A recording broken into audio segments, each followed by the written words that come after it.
Teachers teach children how to tell time and count money, but how do you teach kids to manage them? Well, a Holmen teacher has found a unique way. News Channel 8's Kristen Elisario introduces us to this month's top-notch teacher.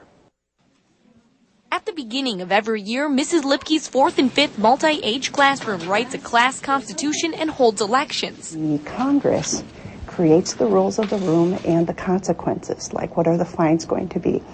They then take it to the executive branch and they either accept it or veto it. And then it goes to the judicial to make sure that the rules are following our Constitution. Mrs. Lipke, the banker, pays them $5 for every day they're at school. $15 for coming to school.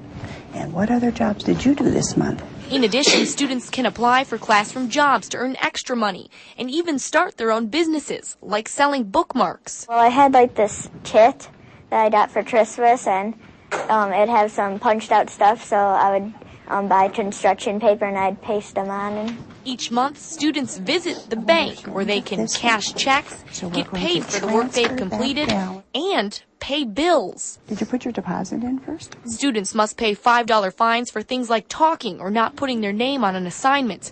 They're also required to pay $100 rent for classroom furniture. $100. Start writing out the check. $25 for a locker, $25 for the totes, and $25 for the chairs and table.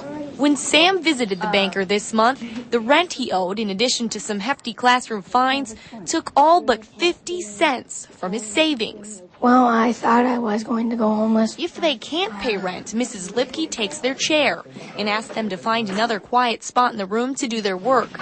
This month, Sam's just barely getting by, but he's got the right idea to catch up so he can pay $100 rent next month. I'll have to table wash a lot. How much do you get paid for table washing? $2. Sam's going to be washing a lot of tables, but he's determined and learning one of Mrs. Lipke's important lessons while doing so. If they've had like a lot of talking fines, they may first think, well, what's a couple bucks here and there, but we add up, look how much this cost you. There's other lessons learned through the year-long activity. Well, we've learned how to write the memo, our signature, actually how to write them.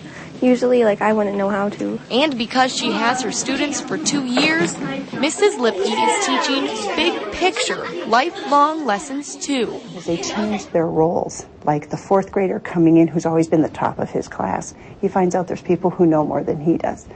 And on the other hand, say it's a weaker student, when they're a 5th grader, 4th graders come in who they actually get to help. At Viking Elementary, Kristen Elisario, News Channel 8. And along with being named the April top-notch teacher, Cindy Lipke also gets a new set of wheels this month. She's driving a Honda Hybrid courtesy of Honda Motor Works in La Crosse. Remember, if you would like to nominate a top-notch teacher, just log on to our website, wkbt.com.